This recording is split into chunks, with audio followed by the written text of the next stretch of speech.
Assalamualaikum warahmatullahi wabarakatuh. Pada video kali ini kita akan mempelajari tentang alat-alat ukur ya. Tapi sebelum kita memulai, marilah kita berdoa. Berdoa mulai.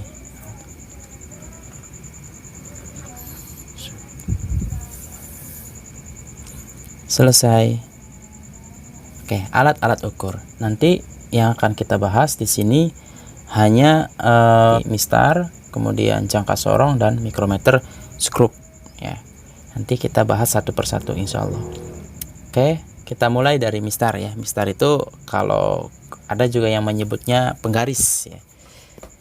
Oke, panjangnya bervariasi ya, rata-rata 30 cm ya. Kita mulai dari spesifikasi mistar atau rincian tentang mistar atau penggaris ya. Oke, penggaris atau mistar itu memiliki batas ketelitian 1 mm ya, atau kalau dirubah ke senti 0,1 cm. Batas ketelitian itu adalah batas terkecil benda yang bisa diukur. Itu namanya batas ketelitiannya. Jadi ukuran terkecil benda yang bisa diukur sampai 1 mili. 1 mili masih bisa diukur dengan mistar ya. Artinya kalau di bawah 1 mili sudah tidak bisa diukur lagi. Itu namanya batas ketelitian. Lalu yang kedua kita lihat skala terkecil ya. Skala terkecil dari mistar itu nilainya sama dengan batas ketelitiannya, yaitu 1 mili atau 0,1. Nih. Ini ya. Jarak antara skala terdekat ini 1 mili atau 0,1 cm ya. Nih lihat. Dari sini ke sini 1 mili dan seterusnya ya. Nanti kalau 10 mili namanya 1 cm. Seperti itu. Kemudian ketidakpastiannya 0,5 mili atau 0,05 cm. Gini, ketidakpastian itu adalah batas dari alat itu untuk mengukur ya. Kalau contoh ya, kita ukur panjang suatu benda, umpama ujungnya di sini nih. Ini benda, maaf nih nggak lurus ya. Ini benda di sini. Nah kalau seperti ini kita akan bingung ya. Ini apakah panjang? Ini umpama ujung dari bendanya di sini nih. Di sini ini umpama ujung benda di sini ya. Ini ujung bendanya. Kita bingung kan nilainya, apakah kalau di sini kan 6,5 cm. Apakah 6,6? Nah, itu namanya ketidakpastian. Kita nggak bisa tahu berapa kelebihan di sini. Dan biasanya dalam pengukuran kita selalu mencantumkan namanya ketidakpastian, karena tidak ada alat yang benar-benar bisa mengukur tepat persis ukuran suatu benda. Seperti itu ya. Oke, lanjut. Kemudian prosedur pengukuran panjang benda dengan mistar. Ini sebenarnya kalian sudah biasa menggunakan prosedur ini. Cuman nggak apa ya, kita bahas sekali lagi. Pertama, letakkan salah satu ujung benda dengan skala 0 mistar ya. Jadi ujung dari bendanya harus berada di skala 0 mistar. Kemudian yang kedua, lihat dengan tegak lurus ujung lain dari benda berada pada nilai skala berapa. Jadi melihat skalanya nanti kita harus posisinya tegak lurus, nggak boleh nyerong atau nyamping. Nanti ada namanya paralaks ya. Paralaks tuh seolah-olah garisnya bergeser, padahal enggak, karena kita sudut pandangnya aja. Oke, nanti kita jelaskan setelah ini ya. Kemudian panjang benda itu sama dengan nilai skala yang terlihat. Oke, nih contohnya nih. Ini ujung bendanya, salah satu ujung bendanya harus posisinya di posisi 0 nih ya. Ini posisi 0 nih. Ini posisi 0. Kemudian ujung benda lainnya kita lihat ada di skala berapa. Nih kalau kita lihat di sini udah ada angkanya ya, 7,1 cm. Di angka 7, kemudian ini 1 mili atau 1 mili atau 0,1 cm ya. Sehingga totalnya 7,1 cm. Saya rasa untuk mistar kalian sudah lihai, sudah biasa menggunakan ini. Nih coba kita acak panjangnya. Kalau ini berapa nih? 10,1. Nah, ini menarik nih. Kita lihat ya. Kalau kita perhatikan baik-baik, ujung dari pensil ini tidak benar-benar tepat ada di 10,1 ya senti, tapi lebih sedikit. Nah, kita nggak bisa menuliskan angka berapa lebihnya di sini. Kita cukup penulisannya yaitu 10,1 senti ya. Karena memang batas ketelitiannya atau skala yang bisa diukur dalam MISTAR hanya 0,1 senti atau 1 mili ya. Seperti itu. Coba kita acak lagi. Nih, ini juga sama. Ujung dari pensilnya tidak benar-benar tepat di depan atau sejajar dengan 5,1 senti ya skala ini. Itu kelemahan dari MISTAR. Dia nggak bisa mengukur dengan lebih teliti lagi. Hanya sebatas 0,1 senti ketelitiannya. Seperti itu ya. Jadi setiap alat ukur nanti ada namanya batas pengukurannya ya. Punya ada kelebihan dan kekurangannya. Oke, kita masuk ke slide berikutnya, yaitu jangka sorong. Nah, ini kita fokusnya nanti di sini ya. Jangka sorong tuh bentuknya seperti ini ya, seperti MISTAR ini. Kemudian ada lagi angka skala yang bisa digeser-geser. Oke, kita analisa ya bagian-bagian dari jangka sorong. Yang bagian A ini bagian A. Nah, saya buat pointer dulu. Bagian A ini dari sini sampai sini, terus sampai ujung sini ya, namanya rahang tetap ya, dari A nih. Kemudian B dan C, ini B dan C. B dan C itu gabungan dari ini rahang tetap ya, dan rahang yang bisa digeser. Ini yang ini maaf salah ya, ini sebenarnya geser, ini rahang geser di sini. Oke, ini saya nulisnya pakai mouse jadi sulit ya. Nggak apa ya, kalian bisa dipahami lah. Oke, yang bagian D ini meliputi ini dan ini. Ini semuanya kalau bisa digeser ya, namanya rahang geser. Nah, rahang bagian atas ini ya, gabungan dari rahang tetap dan geser, namanya rahang atas. Yang bawahnya disebut rahang bawah, yang C nih ya, yang B nih. Kemudian yang ini tuh pengunci. Kalau kita umpama mengukur benda, kita sudah yakin bendanya sudah terjepit, maka kita kunci supaya bendanya tidak bergeser lagi. Kemudian yang F nih skala yang ini nih, F namanya skala Nonius. Ini dari angka 0, 1, 2, 3, 4, 5, 6, 7, 8, 9, 10, bukan 10, ini 0 lagi ya. Jadi 10-nya kita tuliskan 0 lagi. Itu namanya skala Nonius. Jadi skala Nonius ini yang bisa kita geser-geser karena dia nempel di rahang geser. Nah, kemudian yang bagian G ini penggesernya. Kalau kita mau geser pakai ini, di scroll ya. Kayak mouse, di scroll, digeser-geser. Nah, kemudian kalau yang H ini ya, dari angka 0 sampai angka 9 lebih ini sentimeter satuannya, itu namanya skala utama. Skala utama yang tetap, skala Nonius yang bisa digeser-geser. Nah, kemudian di sini ada ujung nih. Ya, ujung ini, ujung logam ini itu terhubung dengan skala geser ya. Nanti kalau kita geser, dia juga akan ikut bergeser. Namanya pengukur kedalaman, seperti itu. Oke. Kemudian kita lihat spesifikasinya ya. Kita fokus di spesifikasinya, yaitu batas ketelitian. Jadi batas ketelitian adalah ukuran benda terkecil yang bisa diukur oleh jangka sorong ini ya. Kalau tadi MISTAR kan ini, kalau MISTAR tuh 1 mili ya. Kalau MISTAR 1 mili batas ketelitiannya. Kalau jangka sorong jauh lebih teliti lagi, dia bisa sampai 0,1 mili atau 0,01 senti. Jadi benda yang dalam batasan 0,1 mili bisa diukur pakai jangka sorong ya. Nah, kemudian skala terkecil dari SU itu skala utama singkatannya. Skala terkecil dari skala utamanya yaitu 1 mili nih, yang ini nih. Nanti kita jelaskan nih. Oke. Nih kita lihat nih angka 0, 1, 2, 3 sampai sini nih. Skala terkecilnya nih yang segini nih, antara jarak skala terdekat, jarak skala terdekatnya nih 1 mili ya, atau 0,1 cm untuk skala utama. Kemudian untuk skala terkecil dari skala nonius, skala nonius ini yang bisa digeser-geser ya.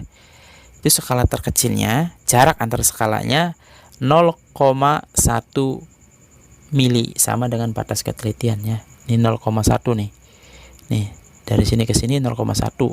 Kalau skala utama 1, kalau ini 0,1 mili. Ya. Atau 0,1 mili itu kalau di sentinya 0,01 cm, seperti itu. Nah, nanti ketidakpastiannya yaitu 0,05 atau 0,05 ya. Ketidakpastian alat itu selalu ada, walaupun seberapapun telitinya suatu alat pasti ada ketidakpastiannya. Oke, ini penggunaan jangka sorong ya. Ini kalau jangka sorongnya kita gunakan untuk mengukur diameter dalam suatu benda. Ini ada pipa nih, ini pipa nih. Bagian dalamnya kita pengen ukur diameternya. Diameter tuh jarak dari tepi ke tepi dari suatu lingkaran ya. Nih diameter nih, bagian dalamnya itu. Pakainya rahang atas yang kita gunakan. Nih kalau sudah yakin, sudah kencang, ini kita kunci. Krek. Nah, nanti cara bacanya kita jelaskan di slide berikutnya. Atau juga bisa pakai rahang bawah. Kalau rahang bawah itu untuk mengukur panjang suatu benda. Panjangnya berapa nih? Sebenarnya bisa pakai mistar, tapi kalau mistar dia kurang teliti. Kalau jangka sorong bisa lebih teliti. Seperti itu. Nah, atau juga bisa untuk mengukur kedalaman suatu benda. Ini saya punya, ini ada gelas ya. Ini wadah gelas berisi air. Kemudian kita ukur berapa sih kedalaman dari atas gelas sampai tepi bawah gelas nih, sampai alas gelas. Pakai jangka sorong bisa. Cuman kelemahannya jangka sorong ini panjangnya tidak sampai 1 meter ya. Dia hanya sekitar di angka 20 ya, 20 cm lah. Ada 12 atau 10 tergantung jangka sorongnya. Intinya jangka sorong juga panjangnya terbatas, sehingga panjang benda yang diukur nggak bisa yang ukurannya sangat panjang ya. Seperti itu. Oke.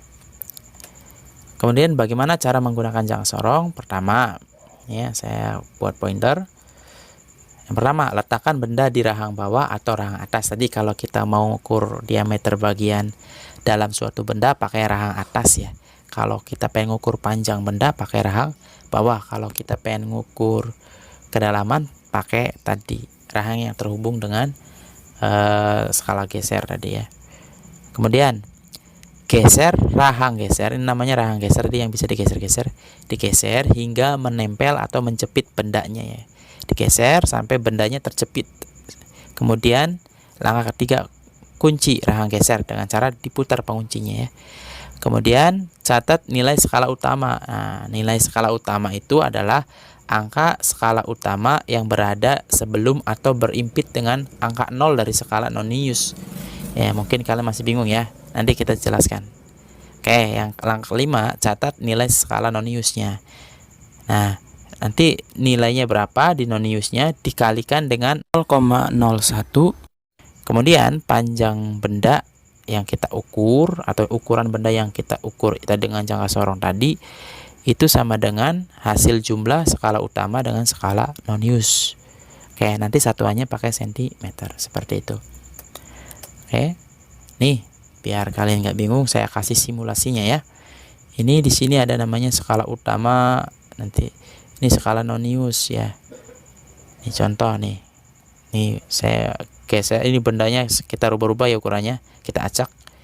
Kayak segini nih ya, kita ukur berapa panjang benda ini. Ini namanya skala geser nih. Ini bisa digeser-geser nih, skala geser. Ini penguncinya. Ya, ini skala utama ya.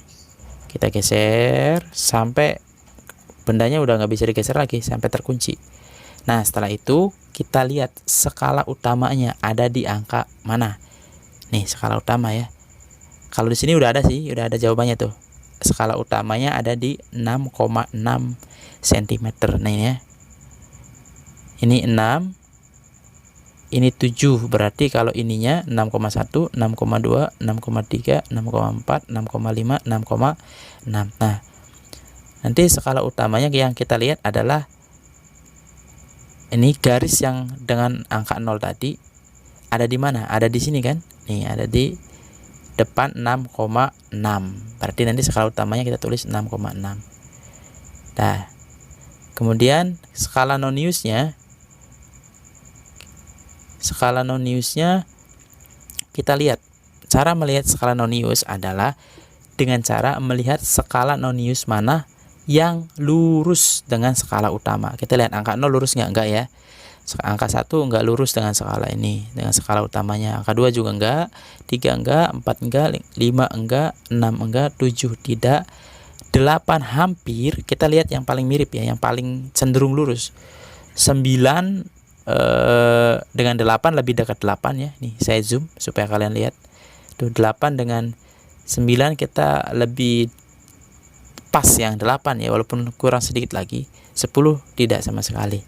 Oke, berarti kita bisa simpulkan nanti skala non-use-nya yang paling lurus dengan skala utama adalah angka 8.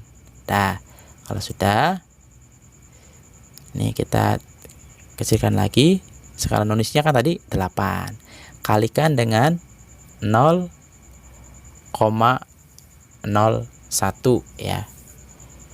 Nah, nanti 8 dikali 0,01 hasilnya sama dengan 0,08. Nanti panjang bendanya adalah di jumlah skala utama dengan skala non-use. 6,60 ditambah 0,08 jadinya 6,68 cm. Nah, berarti panjang bendanya 6,68 cm. Seperti itu. Kita coba sekali lagi ya. Oke, kita coba acak-acak. Ini yang lebih pendek. Coba kita ukur, tarik sampai terjepit. Setelah itu kita lihat skala 0 skala non-use-nya, angka 0 skala non-use-nya itu ada di skala utama yang keberapa. Nah, kalau kita lihat di sini angka 0-nya di depan skala 3 ya, 3 cm. Tuh, di sini juga 3 kan? 3. Nah, sekarang kita lihat non-use-nya yang paling lurus dengan skala utama. Yang mana nih? 1 enggak, 2 enggak, 3 enggak, 4 enggak ya. Kita lihat 5 mulai lurus ya, itu 6 bergeser dikit, 7 juga enggak, 8 enggak. Oke. Dari semuanya nih kita pilih yang paling bagus nih nomor 5 nih ya. Oke. Berarti nanti skala non-use-nya 5. Coba kita cek, oh bener 5 nih ya. Nanti kalikan dengan 0,01, hasilnya 0,05. Kita jumlahkan skala utama dengan skala non-use, hasilnya 3,05. Seperti itu. Bisa ya? Oke. Kita lanjut. Alat yang ketiga namanya micrometer screw ya, bentuknya seperti tapal kuda. Ini bentuknya U nih. Ini ada yang bisa diputar-putar. Ini skala utamanya. Oke, kita langsung saja. Kita pahami dulu bagian-bagiannya nih, yang A nih ya, yang A. Yang A itu ini dari sini sampai sini namanya bingkai. Ada yang bilang badan. Ya, apapun lah ya, intinya ini tuh tempat meletaknya semua komponen-komponen micrometer screw ada ditempatkan di badan utama ini. Kalau di sini kita sepakat pakainya bingkai namanya ya. Kemudian yang ini ada batang nih. Batang ini tuh bisa bergeser-geser, bisa maju ya, atau juga bisa mundur ke sana. Namanya poros. Kemudian yang ini ada batang juga nih. Tempat menempelnya angka-angka ini 0 sampai 20 nih. Nah, batang ini namanya selubung dalam. Kemudian yang batang ini yang lebih besar nih namanya selubung luar. Nah, angka 0 sampai 20 namanya skala utama. Angka 0, 5, 10 dan seterusnya sampai 45. Jadi dia tuh muter ya. Nanti ketemunya di sini lagi. Namanya skala non-use. Jadi skala non-use-nya berbeda dengan jangka sorong ya. Kalau ini dia bisa diputar. Oke. Kemudian yang G ini yang pemutarnya ya. Kita putar-putar nanti ya. Kemudian H, ini H itu landasannya. Ini patokan bendanya nanti di sini. Oke. Sebelum kita mulai animasinya kita pahami dulu ya spesifikasinya atau rinciannya. Batas ketelitiannya, kalau tadi jangka sorong 0,1, kalau mikrometer skrup dia lebih teliti lagi, bisa mengukur benda yang sangat kecil ya, sampai 0,01 mili. Oke. Kemudian skala terkecil SU-nya, skala utama SU itu ya, yaitu 0,5 mili atau 0,05 cm. Ini unik ya. Ini contoh nih. Ini kan skala utama nih. Kita perbesar di sini. Nah, jarak antara skala atas dengan skala bawah itu skala terkecilnya ya, nilainya 0,5 mili nih atau 0,05 cm. Nah, dari bawah ke atas juga sama 0,5, dari atas ke bawah 0,5, dari bawah ke atas terus bolak-balik, jaraknya 0,5 mili ya atau 0,05 cm. Kemudian skala terkecil dari skala nonius nih, skala nonius di sini nih ya. Nih, maaf saya coret. Ini saya perbesar di sini ya. Itu jaraknya antar skala yang paling dekat 0,01 mili. Wah, ini kecil banget ya, 0,01 mili atau kalau dituliskan 0,01 cm. Nah, gitu. Ketidakpastiannya 0,005 atau 0,005 ya. Bedanya kalau ini mili, ini senti, seperti itu. Oke. Kita next ya. Oke, letakkan benda nih, maaf saya ganti pointer lagi. Letakkan benda di antara landasan poros dan poros. Pertama bendanya ditaruh di tengah-tengah tadi ya. Kemudian putar pemutar hingga poros menempel atau menjepit benda. Nanti kita putar porosnya supaya bendanya terjepit ya, seperti itu. Kemudian catatlah nilai skala utama. Nanti skala utama adalah angka skala utama yang berada sebelum atau berimpit dengan selubung luar mikrometer skrup. Kemudian catat nilai skala noniusnya berapa. Nah, skala noniusnya itu adalah angka skala nonius yang berimpit dengan garis skala utama, kemudian kalikan dengan 0,01 ya. Kemudian panjang benda sama dengan nilai skala utama ditambah dengan nilai skala nonius. Nah, satuan ukuran benda ini pakainya milimeter. Kalau jangka sorong masih pakai sentimeter ya. Kalau ini sudah milimeter. Oke. Kita coba praktekkan ya cara mengukurnya. Ini benda nih. Ini bendanya. Kita umpama acak ukuran bendanya ya. Coba yang sedang aja, oke segini. Nanti skala utamanya tertulis di sini, skala noniusnya tertulis di sini ya. Nanti panjang bendanya ini. Oke, kita mulai ukur. Kita tekan tombol ukur. Nah, nanti ininya akan berputar ya. Nih. Nah, kita lihat skala utama adalah skala yang berimpit dengan selubung luar. Ini selubung luar yang berputar tadi ya. Nih, skala ini skala berapa berarti ini? 15 ya. Ini kan dari sini ke sini satu semua ya. Ini 1 2 3 4 5 6 7 8 9 10 11 12 13 14 15. Oke, tulis 15 mili. Skala noniusnya kita lihat. Skala noniusnya sama dengan skala yang lurus dengan garis skala utama. Nih. Ini yang lurus kan ini nih. Ini garis lurus kan. Kita lihat yang lurusnya yang mana? Angka 15. Berarti skala noniusnya adalah angka 15. Oke, kemudian kalikan dengan 0,01 tadi ya. Hasilnya 0,15. Nah, kita jumlahkan 15 ditambah 0,15. Hasilnya 15,15 milimeter. Seperti itu ya. Nah, satuannya milimeter ini ya. Kalau jangka sorong sentimeter. Oke, kita coba acak lagi bendanya ya. Oke, acak lagi. Coba yang pendek sekarang. Oke, coba kita ukur. Oke, ini dapat nih. Kita lihat skala utamanya. Ini 5, berarti depannya ini 1. Nah, berarti 6 ya. 5 tambah 1, 6. 7, 8. Nah, kita lihat. Setelah 8, ini yang berimpitnya kan garis bawah ya. Dari atas ke bawah tadi jaraknya berapa? 0,5 mili. Berarti 6, 7, 8 tambah setengah. 8 setengah ya. Tulis. Nah, skala nonisnya cari yang lurus dengan skala garis skala utama. Nah, ini nih yang kita lurus nih. Berapa nih? Kalau ini 15, maaf ya. 15 lagi. 15 berarti bawahnya berarti 14. Nah, berarti skala nonisnya 14 kalikan dengan 0,01.